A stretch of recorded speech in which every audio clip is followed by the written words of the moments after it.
Allez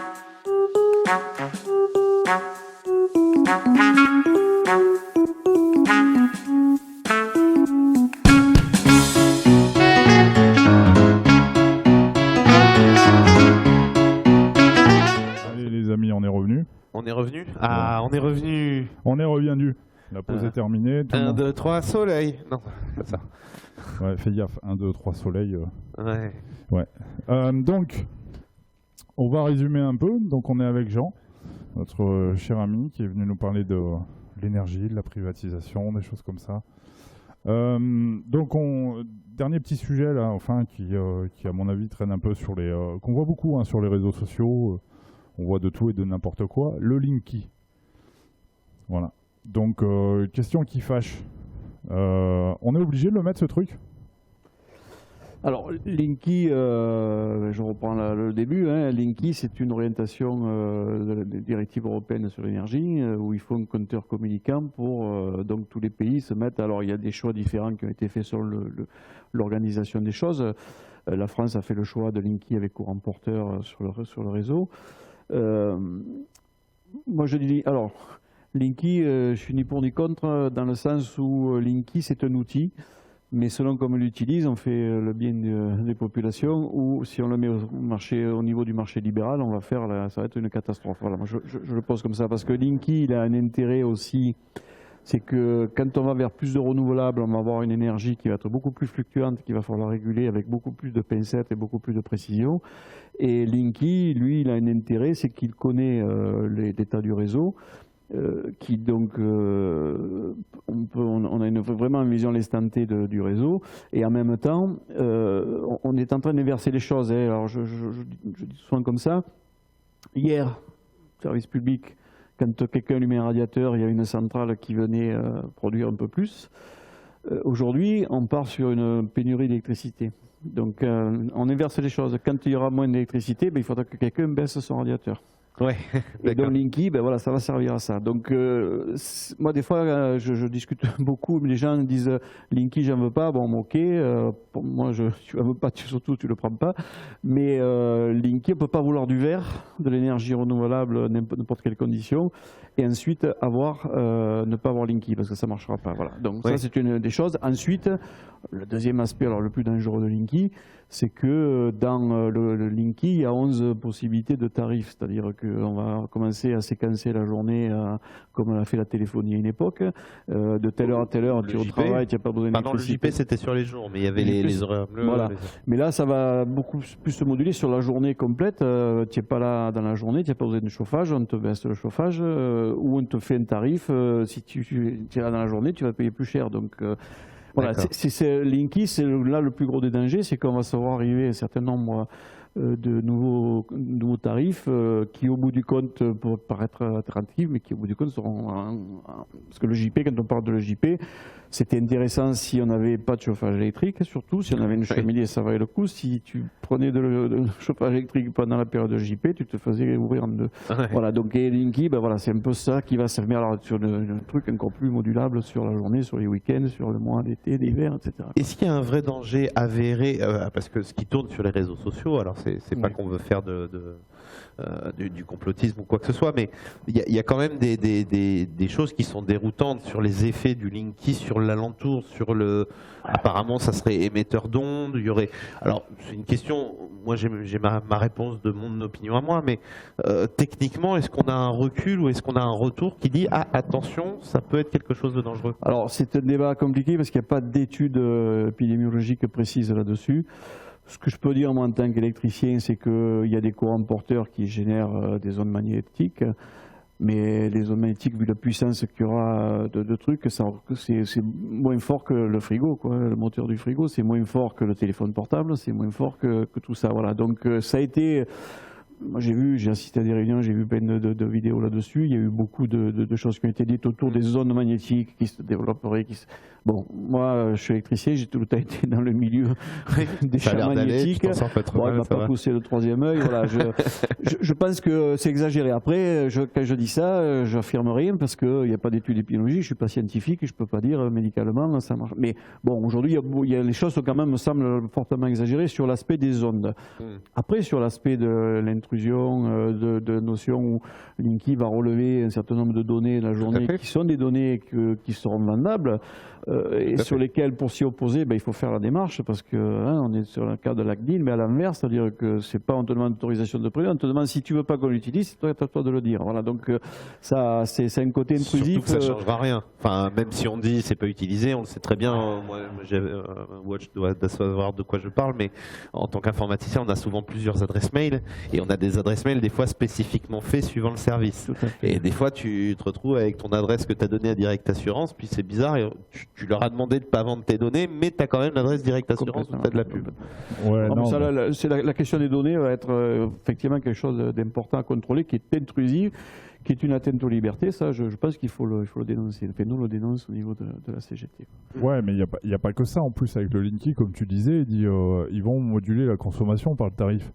Mais si les gens ne sont pas au courant que le tarif, il est par exemple en tarif fort, normalement, le contrat lui dira, mais pour que ça marche, il faut aussi que tu associes à ton compteur Linky, puisqu'il y a une possibilité, il y a un port qui permet d'avoir tout un système domotique qui va te couper le four. Voilà, le machin. Donc, c'est aussi, dans cette histoire d'arrivée de nouveaux tarifs, ça s'accompagnera de donner des éléments techniques qu'il faudra aussi investir, parce que c'est pas le commerciateur qui va venir te poser, peut-être c'est pas comme la box, quoi. Voilà. Alors peut-être que oui, mais tout ça est en train de se préparer. Et puis ça reste un bouton sur lequel ils peuvent appuyer s'ils ont envie même de nous faire flamber peut-être, parce que je vais dire une bêtise, mais sur le nombre de consommateurs, si je suis une entreprise privée qui maîtrise la technologie Linky, rien ne m'empêche d'aller augmenter un petit peu le tarif d'1 ou 2 euros par citoyen. Bon, ça peut faire.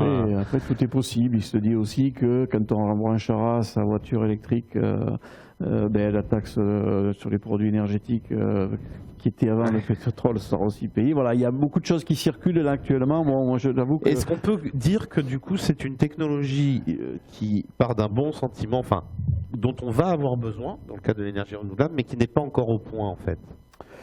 Qui n'est pas encore assez encadré juridiquement. Oui. Alors l'Europe, le compteur communicant, c'était pour la libéralisation du marché, ça c'est clair. La volonté de l'Europe, c'est ça. La France l'a construit un petit peu plus avec cette idée de gérer le réseau et l'intermittence, toute les fluctuations de réseau.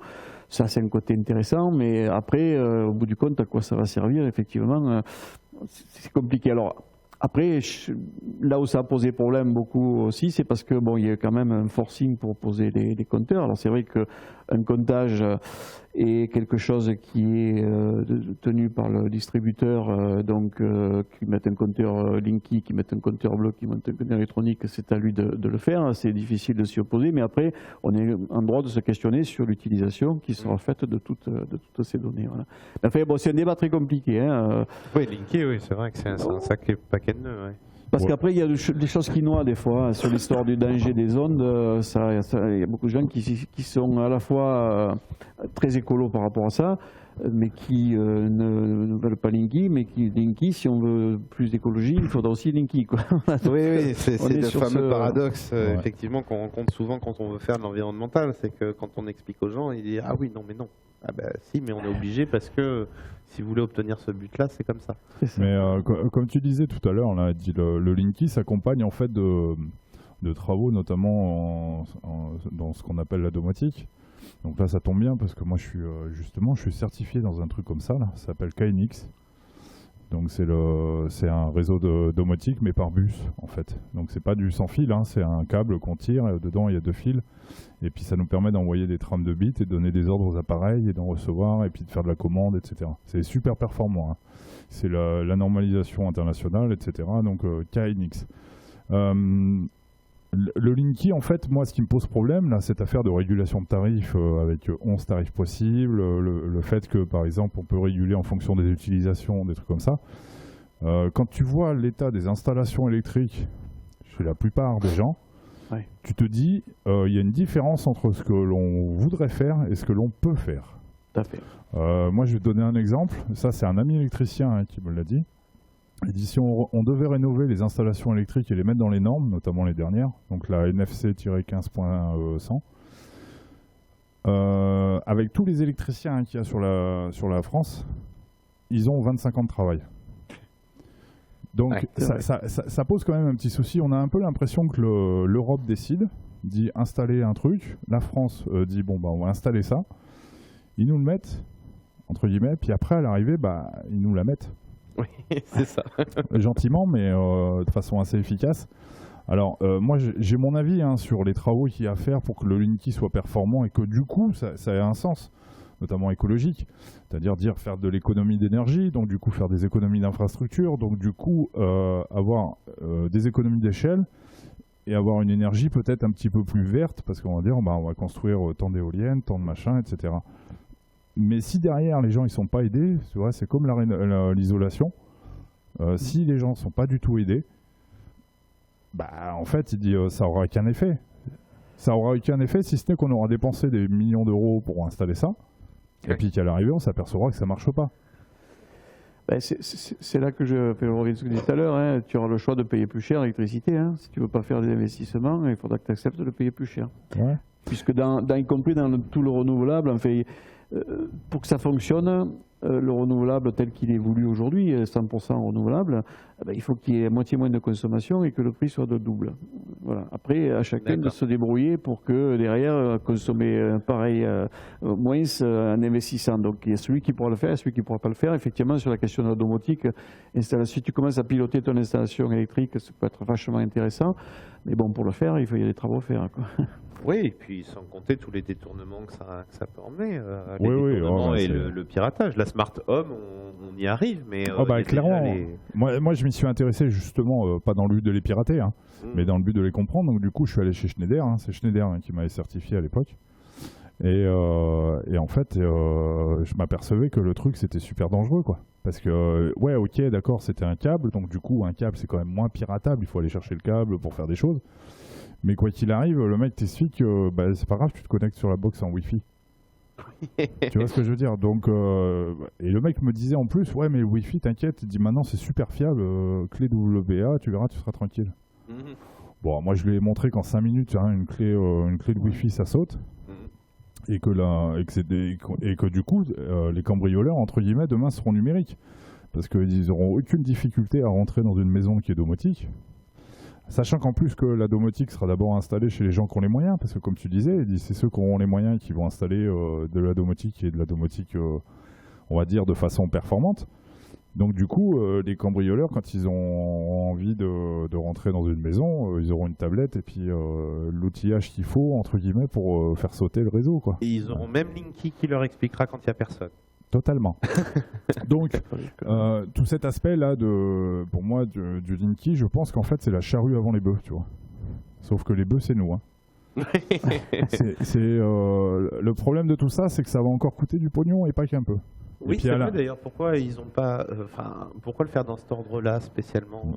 Ils nous proposent Linky en nous disant que ça va servir pour plus tard, mais pourquoi pas déjà s'appuyer sur plus tard et le ramener à maintenant, c'est-à-dire dire bah voilà, on a mis en place des mesures environnementales et une nouvelle façon de consommer l'électricité. Par contre, pour l'utiliser, nous avons besoin d'installer ça.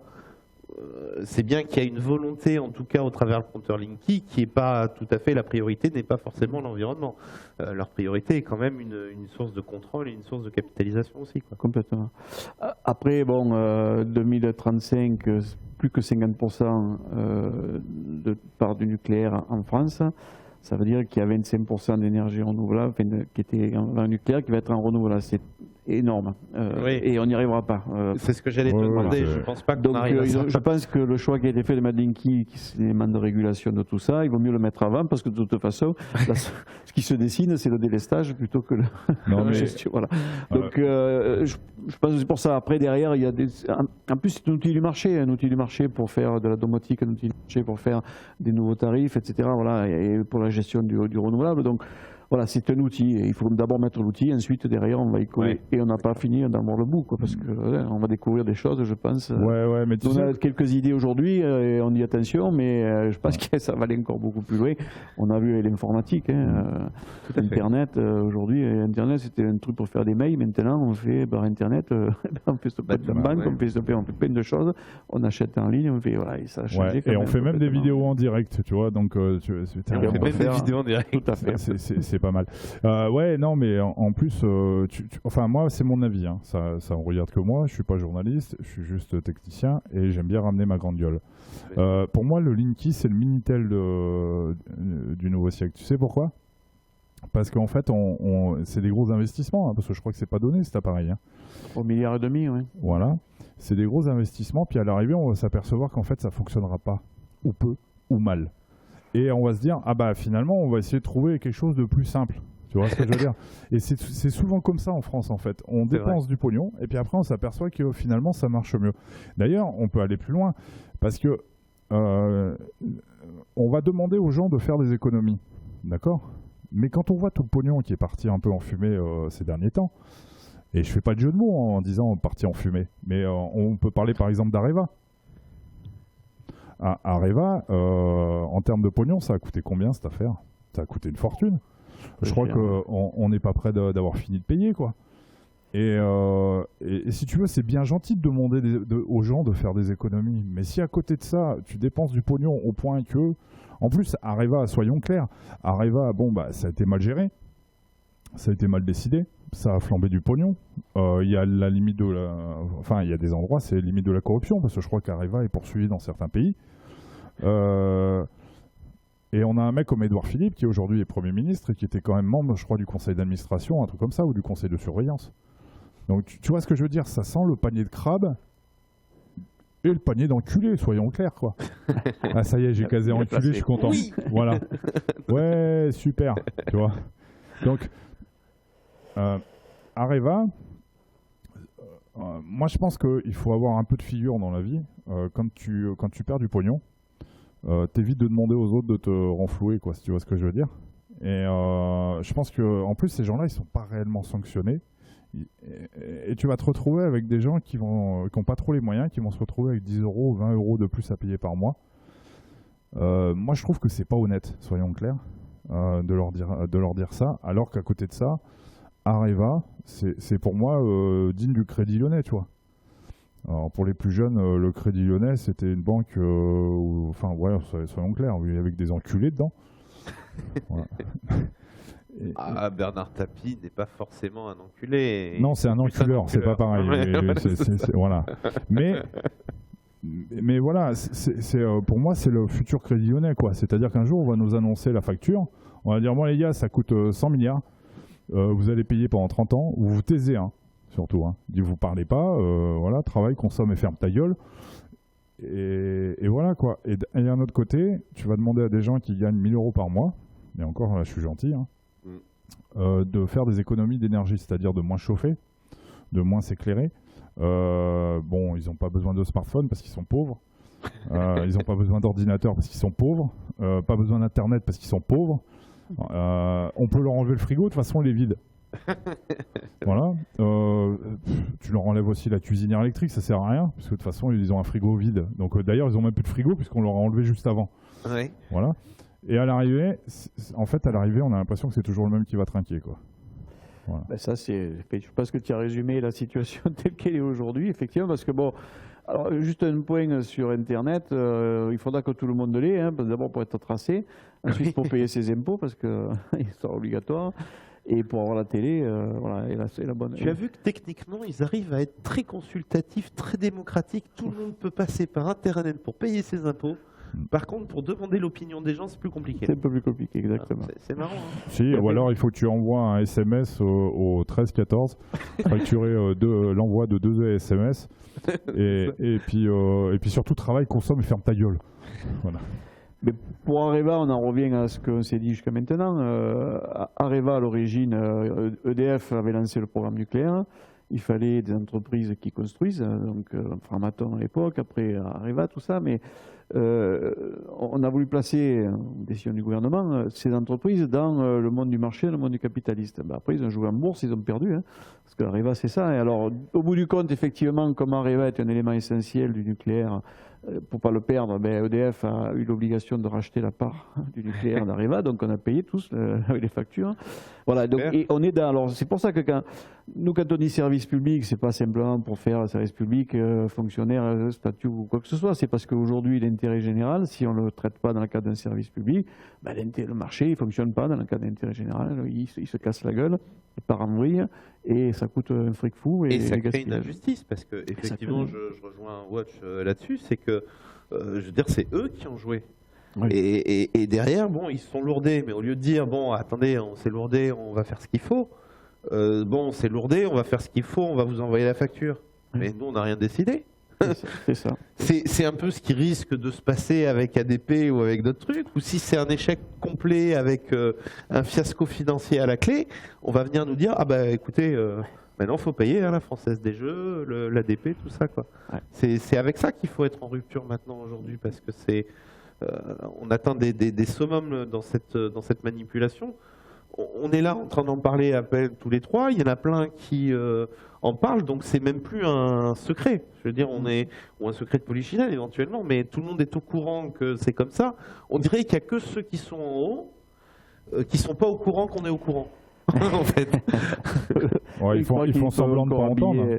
Habiller les choses avec quelques faux débats, quelques fausses informations. Tout à fait. Alors que ça commence à être... C'est trop voyant aujourd'hui, effectivement. Mais encore une fois, il y a des choses qui peuvent rentrer dans le marché privé. Moi, je ne suis pas contre le marché qui fonctionne, mais il y a des choses qui relèvent de l'intérêt général et qu'il faut absolument maintenir dans un service public. Alors quand on dit nous, on redéfinit maintenant la CGT, le service public, c'est pas simplement une entreprise de service public nationalisée, c'est une entreprise de service public avec une maîtrise populaire, une maîtrise citoyenne, parce que derrière, on peut faire les mauvais choix aussi. Parce qu'avec le peuple par le peuple. Oui, voilà. Mais du coup, on les assumera peut-être différemment.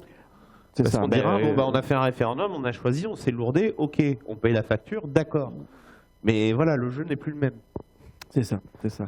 Puis bon, quand on pose certaines questions, alors c'est compliqué un référendum sur tout un tas de trucs, mais enfin, à un moment donné, quand il y a une maîtrise citoyenne, les maisons de service public ou les choses où on peut aller s'exprimer sur la mission de service public, ne serait-ce que ça, la mission de service public, aujourd'hui, elle est définie, définie par l'État qui met un peu ce qu'il veut derrière. Donc, alors que le citoyen, il devrait avoir son mot à dire sur la façon dont le service public, quel service public il attend. Quelle réponse vous avez en face de ça, quand vous arrivez à atteindre, à vous faire entendre par les dirigeants, les gouvernements, les députés, peu importe. Quelle réponse vous avez en face là-dessus ? On voit aujourd'hui les associations de défense des consommateurs qui commencent à monter sur ces créneaux-là. C'est un peu plus compliqué sur les gens parce que on l'a vu, c'est très compliqué le débat. Donc aujourd'hui, il est plus facile de dire ouais, Enedis, c'est des cons par rapport à Linky par exemple, alors que bon, il faut expliquer un peu plus.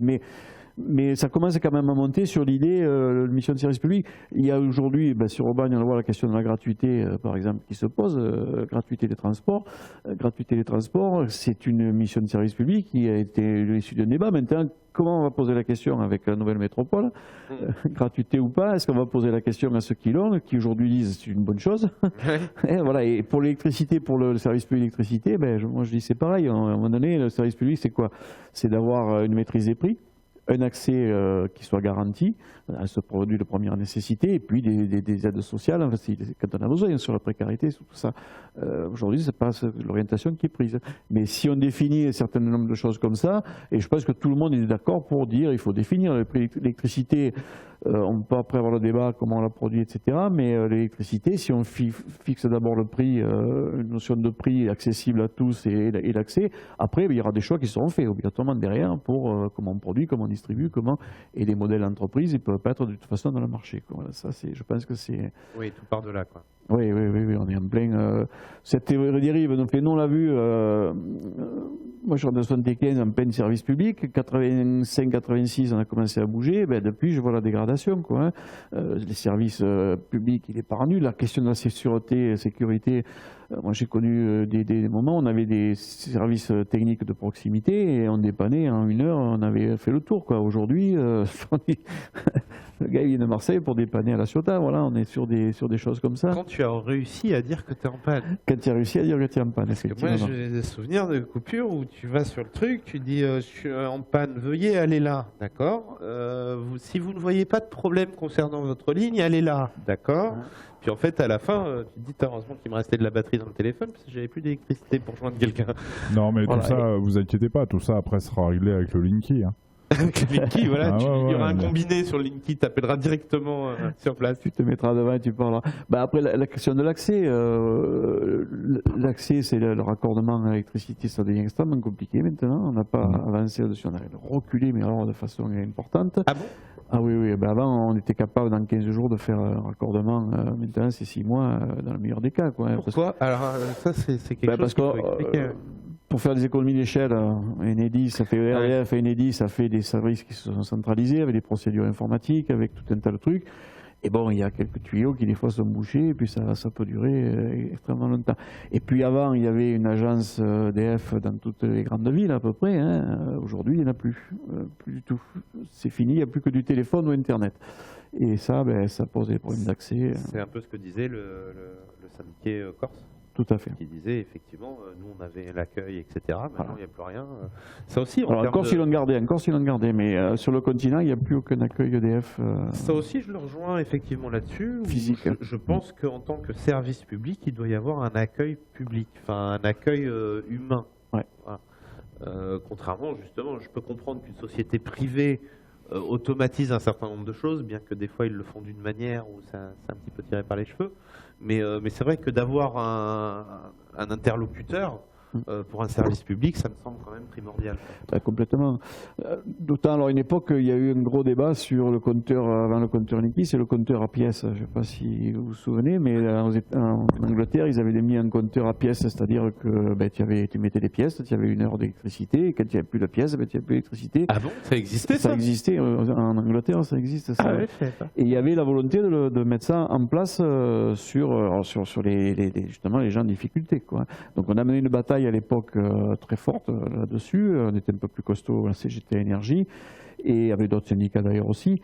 Et on avait gagné qu'il y ait des tarifs sociaux, c'est-à-dire plutôt que de s'auto-gérer, parce que c'est quand même terrible. Hein, il n'y a pas de pièces, c'est pas quelqu'un qui vient te couper, c'est quelqu'un. Et ensuite, sur le tarif social, il y avait tout un lien avec les assistances sociales. Enfin, on ne venait pas couper comme ça. Il y avait avant, et les gens en difficulté étaient garantis d'avoir quand même d'être traités au plus juste. Il fallait qu'ils payent l'électricité, parce que souvent on dit on fait des cadeaux, non. Mais il fallait qu'ils payent, mais voilà, il y avait quand même toute une... Oui, comme le principe de ne pas couper, mais de réduire au minimum, voilà, qu'au moins on puisse faire fonctionner au moins un petit chauffage. Voilà, c'est ça. Donc ça a été gagné, mais à l'époque c'était le compteur à pièces, ouais, ça faisait partie des... Oh, c'est énorme ça. Margaret Thatcher avait commencé à privatiser. Pourquoi tu parles de ces gens-là, la Margaret Thatcher et tout ça là? Beaucoup de choses. Non, mais c'est parce qu'on parlait britannique tout à l'heure, mais si. Non, mais on n'est pas. Tu sais, là, moi je suis d'accord qu'on parle des enculés, mais on n'est pas obligé de parler des salopes non plus. Allez, ça y est, je l'ai casé là aussi. J'ai casé salopes et enculés dans la même soirée. Ouais. Non, mais.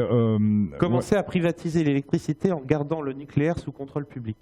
Ouais, c'est la philosophie thatchérienne, mais c'est la philosophie du libéralisme tout azimut, enfin du faux libéralisme, parce que bon, notre ami Macron, il a un libéralisme un peu à géométrie variable. Ça veut dire que lui, en fait, tu vois, privatiser un secteur comme l'énergie, alors qu'en fait c'est un secteur clé, pour ensuite faire n'importe quoi. Le souci, c'est que, comment dire, c'est pas très stratégique, et pour un libéral, la stratégie c'est super important, tu vois. Et ben là, non, ils sont à côté de la plaque. Après, Macron, il y a aussi un autre problème. Hein. Macron, c'est Alstom. Oui. Et Alstom, c'est un sujet brûlant, moi, à mon avis, parce que ça aussi, ça on va le payer cher. Hein. Ça, on va le payer, et pas qu'un peu. La technologie, la haute technologie, oui, avec la capacité d'un pays de produire des choses, de la richesse, de la technologie. Mais bon, oui, effectivement, ça c'est un gros truc. Ça revient beaucoup d'ailleurs dans les discours. On en parlera dimanche puisque ça sera le sujet sur la privatisation. Oh, putain, comme t'enchaînes bien. Mais par exemple, effectivement, il parle de la privatisation. Oui, c'est sur ADP qui parle pour le réinvestissement dans les nouvelles technologies de pointe. Donc l'intelligence artificielle, la nanotechnologie, etc. Bon. Enfin, pour moi, c'est vraiment un discours commercial ce qu'ils ont, parce que je veux dire, ils vont essayer de nous faire croire qu'ils prennent là et qu'ils disent OK, on investit là. Bon, ça me paraît très imagé dans leur truc financier. Donc, surtout que tu disais stratégie, mais la stratégie aujourd'hui des gouvernements actuels sur la question de libéralisation du marché de l'électricité, c'est que c'est le marché qui doit tout réguler. Alors ça, ce que nous on essaie de dire en permanence, c'est que non, le marché ne peut pas réguler tout. Il y a des choses qui se régulent par le marché, simple offre et demande, mais là il y a tellement de techniques, de contraintes physiques, etc. C'est ça, c'est que le marché ne prend pas en compte. Que le marché, ça, il ne peut pas le prendre en compte, il ne pourra jamais le prendre en compte. Et derrière, on va arriver à des solutions pour que ça fonctionne, rajouter encore des trucs qui vont aussi coûter de l'argent. Il en subit les conséquences indirectement, parce que quand il y a des problématiques techniques, ça arrive que du coup sur le marché, ça va se ressentir par des faibles coûts d'entretien, des choses comme ça. Mais le marché, ou alors on court vers, et c'est un petit peu ce qui fait peur à beaucoup, vers une déshumanisation totale. Parce que lorsqu'on est tout influencé par le marché n'étant absolument pas humaniste, il est vraiment basé sur des chiffres et des fluctuations financières. Donc derrière, l'humain n'aura absolument plus de place. C'est-à-dire qu'il sera lui-même dépendant du marché. C'est ça. Et puis là, le pauvre sera traité différemment que le riche. De toute façon, c'est l'orientation un peu de notre société et tout ça. Et tout à l'heure, je parlais de libéralisme et tout ça, mais en fait, on est plutôt dans un pseudo-libéralisme. Alors, ça va être facile à comprendre. C'est que les mecs, ils privatisent à tour de bras. Nous, on est dans le sujet là actuellement. On regarde un peu la liste des entreprises qui ont été privatisées, des secteurs qui ont été privatisés. Ouais. Si vous faites un retour en arrière, ne serait-ce que d'une trentaine d'années, je peux vous assurer que ça fait mal au cul. Et encore, je suis poli. Mais le truc qu'il y a dans ce pseudo-libéralisme à la Macron, là, c'est que dans le libéralisme, en fait, tu peux t'attendre à une baisse d'impôts. Mais en fait, on a le droit à une hausse d'impôts. C'est une aberration, c'est-à-dire qu'aujourd'hui, l'État prélève 58% du PIB, je crois, c'est ça. Et en fait, on s'aperçoit que déjà, les seuls cadeaux qui sont faits, c'est aux plus riches, et notamment les très grosses entreprises, qui ensuite ont le pouvoir d'investir pour racheter des entreprises de biens publics. Parce que moi, j'aime pas trop parler de services publics, j'aime bien parler de biens publics, parce que c'est un bien public, c'est un bien qui appartient à tout le monde. Pour moi, EDF, j'ai l'image d'une entreprise qui appartenait à tout le monde. Voilà. Et puis ils l'ont démantelé, comme ça, il dit c'est fait. Ils l'ont privatisé bout par bout. Mais à l'arrivée, en fait, on a continué à payer pour ça. Parce que c'est vrai qu'il y a eu énormément d'investissements qui ont été faits. Je crois qu'un barrage, c'est 40 ans d'investissement, un truc comme ça. Oui. Une centrale nucléaire, c'est pareil, quoi. Il y a eu beaucoup d'investissements qui ont été faits. Et on a un peu l'impression que c'est la même arnaque qu'avec les autoroutes. C'est-à-dire qu'une fois que c'est payé, tout à fait, on te dit, on privatise. C'est payé par les Français, une fois que c'est payé, ça revient dans la rentabilité financière. Voilà, mais moi, quand je vois la pastille qu'on a pris avec les autoroutes, là, parce avec les autoroutes, on en a pris une belle. Hein. Là, je sais pas, mais à chaque fois que vous passez un péage, mettez de la vaseline. Hein. Moi, je ne sors plus sans ma vaseline quand je prends le volant. Hein. Ah ouais, non, mais c'est clair. Donc, est-ce que tout ce secteur-là de l'énergie, à l'arrivée, on ne va pas le payer au centuple? Enfin, moi, je sais pas, mais si dans 20 ans, on se retrouve à ce que, par exemple, la facture d'électricité coûte plus cher que ton loyer, et bizarrement, c'est déjà le cas. Hein. On n'est pas loin, ouais. Il y a beaucoup d'endroits où on approche ça. Ouais. Dans l'absolu, les nouvelles constructions seront pratiquement autonomes. Donc, ta chaleur humaine pourra servir à te réchauffer pratiquement. Mais ça, c'est dans le futur. Oui. Et aujourd'hui, l'habitat actuel, il n'est pas du tout là. Non. Il y a plus de passoires énergétiques que d'entreprises, que de bâtis HBE. Ouais. Mais effectivement, sur la question, moi je te rejoins sur la question des services publics, de certains biens publics, biens d'intérêt général, on ne peut pas privatiser. On ne peut pas parce que derrière le marché, il va emballer tout ça, il va faire payer des trucs. Ah oui. La santé, l'éducation, l'énergie. Oui, j'allais te demander les autres secteurs que tu vois, mais tout à fait. On peut imposer parce que la santé, c'est pareil, c'est en train de prendre des proportions. Il faut dire aussi qu'ils mettent un pilote à chaque fois où on se demande. On est d'accord. Tu veux parler de... Le problème, c'est qu'on n'a pas l'impression qu'ils veulent y faire grand-chose en vérité. Enfin, ils veulent pas sauver le secteur de la santé, c'est pas leur objectif. Leur objectif, c'est d'avoir quelqu'un qui s'en occupe comme ils en ont envie. Voilà. Derrière, il n'y a pas vraiment de méthode d'optimisation. De toute façon, ça se voit parce que sinon, un bon chef d'équipe, il prend même des gens avec qui il n'est pas d'accord, mais qui reconnaît des compétences pour cette mission-là. C'était le cas quand il y avait justement des cohabitations à l'Élysée, c'est-à-dire qu'on arrivait quand même au milieu des compétences à dire bon bah tiens, t'es compétent pour ça. Hulot, c'était une très bonne idée dans le ministère. Bon, forcément, on le fait venir à un truc avec le lobby de la chasse en plein milieu. Bon, à un moment, il a dit c'est bon, allez vous faire Herculer. Voilà. Mais on n'a pas aujourd'hui, on n'a pas cette notion-là. On a vraiment l'impression de dire bon, alors qui c'est qu'on a dans notre camp? Toi, tu connais? Ouais, j'étais hématologue. Bon, bah, tu vas ministre de la Santé, toi. Voilà, c'est bien. Ah, tu parlais de la Buzyn? Oui. Ah ouais, celle qui veut être maire de Paris, là? Ouais, bah oui, apparemment c'était tracé d'avance. Alors j'aime bien parce qu'elle était surprise pendant son discours et après, par contre, elle a réfléchi que non, c'était obligé en fait. Non, par contre, c'est une super comédienne. Hein. Ah, moi, j'ai adoré quand elle s'est mise à pleurer, tout ça. Moi, je dis César.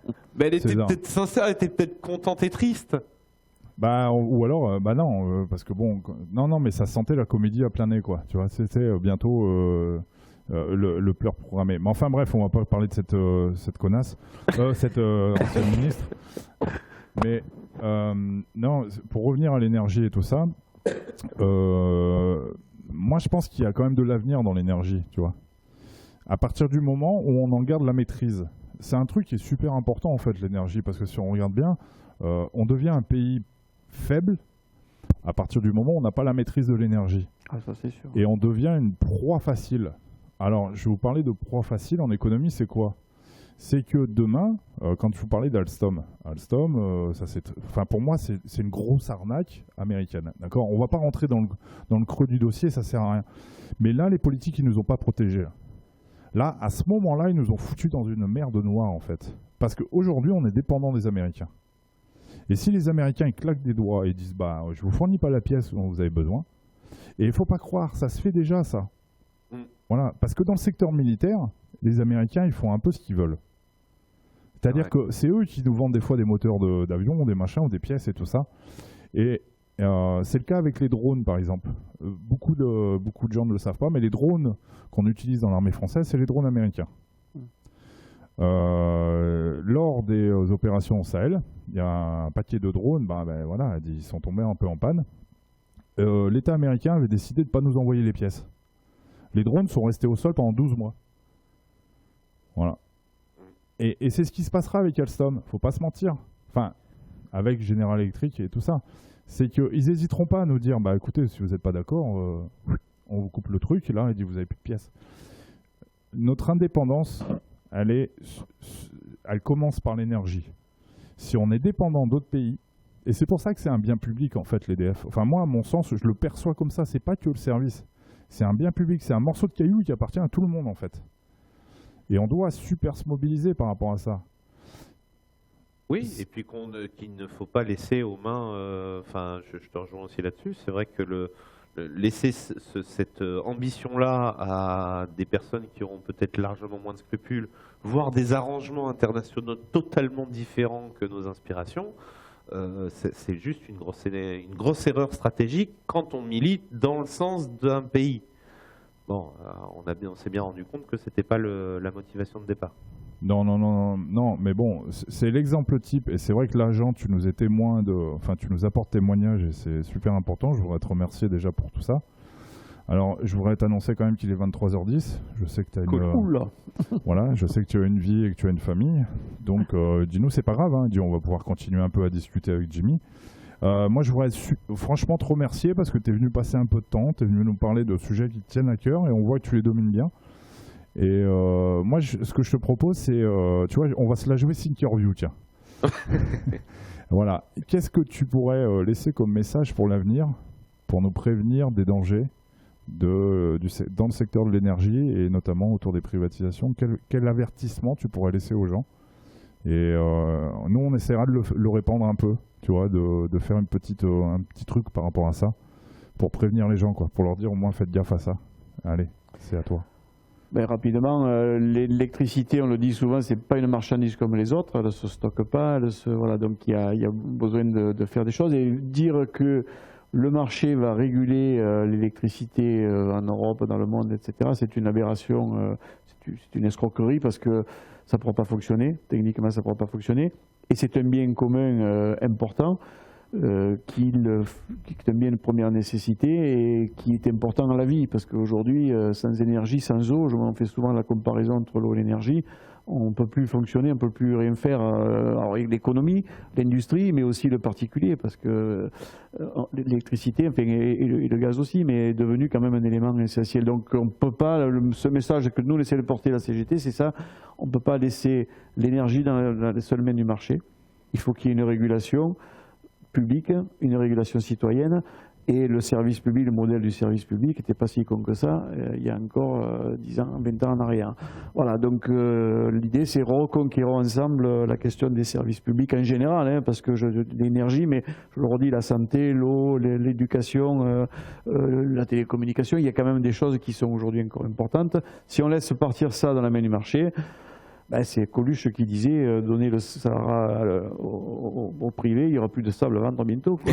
on est dans la même idée. Quoi. En gros, moi je te propose un slogan, c'est notre énergie, c'est notre force. Tout à fait. Oh là là, On l'a noté quelque part. Ouais, c'est bien, on dirait Newton.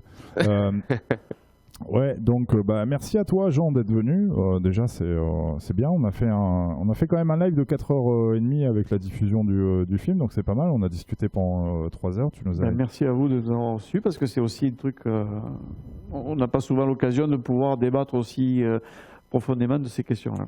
Ouais, tout à fait, c'est pour ça que c'est important pour nous. Derrière, c'est pour ça qu'on fait aussi un petit montage, c'est-à-dire qu'on peut séparer aussi quelques séquences. De toute façon, on t'enverra les séquences si tu veux les partager et tout ça, il n'y a vraiment aucun souci avec ça. Ça a vraiment vocation à informer et à répondre aux questions. L'avantage d'Internet, c'est qu'après ça va se diffuser, se partager, etc. et que l'information passe. Après, est-ce qu'elle est prise en compte? Est-ce que c'est autre chose? Ça appartient à l'histoire. Mais l'information passe et tu as une très belle façon de la faire passer. Tu es très clair quand tu parles. En tout cas, c'était vraiment un plaisir de te recevoir. En tout cas. Ouais. C'était un plaisir pour moi aussi. Merci à toi. Bon, ce que je vais faire, je vais mettre un petit écran le temps qu'on dise au revoir voilà, le temps qu'on accompagne notre invité. Voilà. Et puis on revient avec vous. Et puis on revient et puis on va débriefer un peu le truc. Et puis on va partir en sucette, non? Ouais, un petit peu si tu veux, mais pas longtemps parce que je suis fatigué, il faut que je me repose, tu sais. Pourquoi? T'es pas un guerrier? Non, mais comme on a encore une émission dimanche, il faut que je travaille. Ah bon, c'est une nouveauté ça. Allez, c'est parti pour une petite pause, comme ça on dit au revoir. Petite pause.